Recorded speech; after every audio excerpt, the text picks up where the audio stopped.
শান্তি চুক্তিকে লঙ্ঘন করে তারা যেই পরিমাণ জুলুম এবং নির্যাতন চালাচ্ছে এটার বর্ণনা দিয়ে শেষ করা যায় না। এই জন্য আমরা আমাদের অবস্থান থেকে যতটুকু করতে পারি সেটা হল, এক নম্বরে এই জুলুমের প্রতি আমরা ঘৃণা জানাই। দুই নম্বরে আমরা আল্লাহর কাছে দোয়া করি আল্লাহ পাক যেন সারা বিশ্বের মুসলমানদেরকে হেফাজত করে। 3 নম্বরে আমরা ইসরায়েলি যত পণ্য আছে আমরা ইনশাআল্লাহ পরামর্শক্রমে কিছুদিনের মধ্যে ইসরায়েলের পণ্যকে পোস্টার আকারে, লিফলেট আকারে আমরা প্রত্যেকটা মুসলমানের হাতে হাতে দিয়ে দেওয়ার চেষ্টা করব। সেই লিস্টটি এবং ফিহরিস্ট এবং সূচি দেখে দেখে আমরা ইসরায়েলি সকল পণ্য ইনশাআল্লাহ বর্জন করব।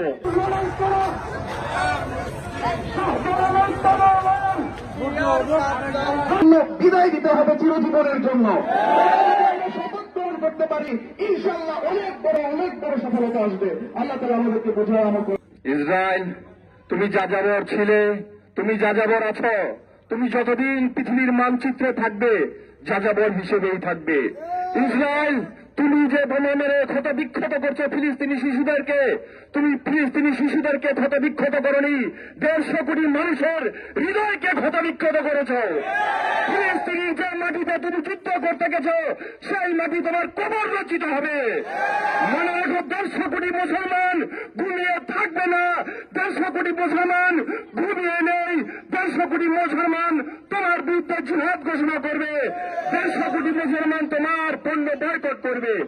আজকে আমরা এখান থেকে শপথ দিব ইসরায়েলি সকল পণ্য আমরা বয়কট করব।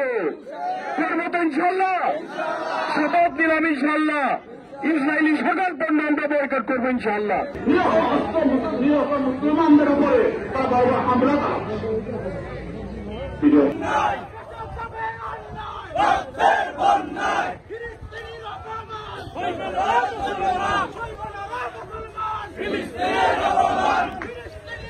আমি ইসরায়েলকে বলে দিতে চাই, ইসরায়েল তুমি যদি হয়তো তোমার যুদ্ধ থেমে রাখো, নতুবা তোমার পরিণতি আবু জাহেল, উতবা, সাইবার মতো তোমার পরিণতি হবে।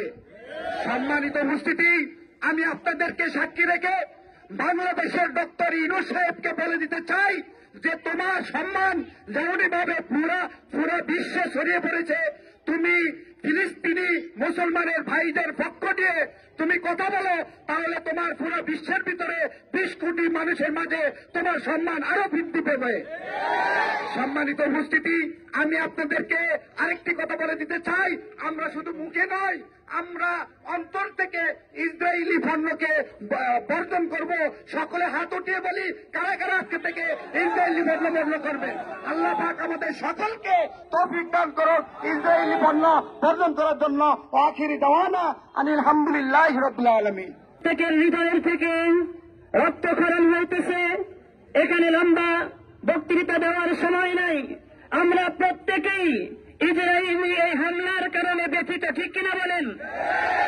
আমরা ইসরায়েলকে চিরতরের জন্য মিটিয়ে দিতে আমরা কয়েকটি পদক্ষেপ গ্রহণ করব ইনশাআল্লাহ।